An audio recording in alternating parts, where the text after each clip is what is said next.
أعوذ بالله من الشيطان الرجيم بسم الله الرحمن الرحيم قل هو الله أحد الله الصمد لم يلد ولم يولد ولم يكن له كفوا أحد। দেখেন এখানে সবথেকে আল কোরআনের ছোট্ট সূরা যেটাকে বলা হয় সূরা আল ইখলাস।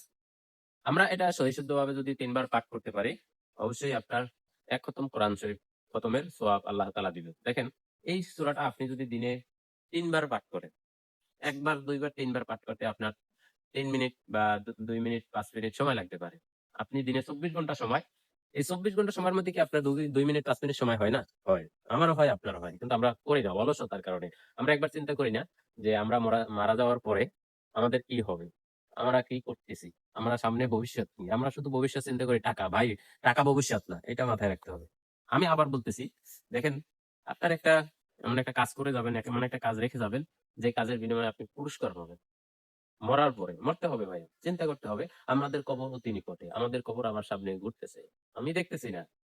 আমি চেষ্টা করতেছি আপনাদেরকে ইসলামিক কনটেন্ট এভাবে দেওয়ার, যাতে আপনারা শিখতে পারেন। আপনারা শিখবেন, আপনার সন্তানকে শিখাবেন, আপনার সন্তানকে শিক্ষা দিবেন। সহিশুদ্ধ কোরআন শরীফ হয়তোবা কি আমারটাও শুদ্ধ হয় না, আমি একজন হাফেজ না। আমারটাও শুদ্ধ নাও হতে পারে। তারপরেও আমি বলব আমার স্থান থেকে চেষ্টা করি শুদ্ধ করার, সুন্দর করে তেলাওয়াত করার। আপনিও চেষ্টা করুন। আপনিও পারবেন। ওই যে আপনি লেখাপড়া জানেন না, আপনার বাপ-মা আপনাকে শিখায় নাই, আপনি সেজন্য করতেছেন না। ভাই, এটা ভুল কথা। অনুরোধ করি।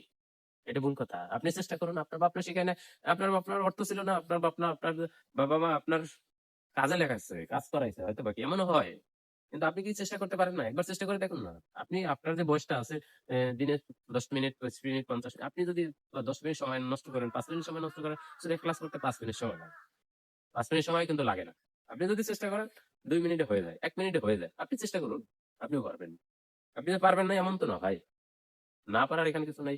২ টা ৩ টা আয়াত, ৫ টা 10 টা আয়াত, আপনি ছোট্ট যে সূরাগুলো আছে, ওই সূরাগুলো আপনি চেষ্টা করে শুদ্ধ করে চেষ্টা করে তেলাওয়াত করার চেষ্টা করুন।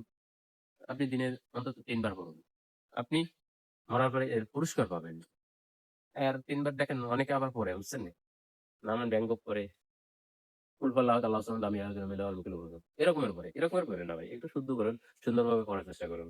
যাতে আপনার সন্তানরা যখন শুনবে, আপনার সন্তানরা যখন আপনার এই তেলাওয়াতটা শুনবে, অবশ্যই দেখবেন যে আপনার সন্তানও আপনাকে ভালোবাসবে এবং তিনিও শিখবে। আপনার সন্তানও আপনার কাছ থেকে শিখবে যে আপনার সন্তান আপনি যখন নাচ গানের প্রতি আসক্ত থাকবেন, দৌড়াদৌড়ি করবেন, দেখবেন আপনার সন্তানও ওভাবে আসক্ত থাকবে নাচ গানের প্রতি। যে বাবা দেখছি এভাবে দৌড়েছে, আমরা দৌড়াই। এবং আমার বাবা আমাকে যেটা শিখিয়েছে আমি ওইটাই শিখছি। আপনার সন্তানকে আপনি যেভাবে শিখাবেন আপনার সন্তান ওভাবে শিখবে।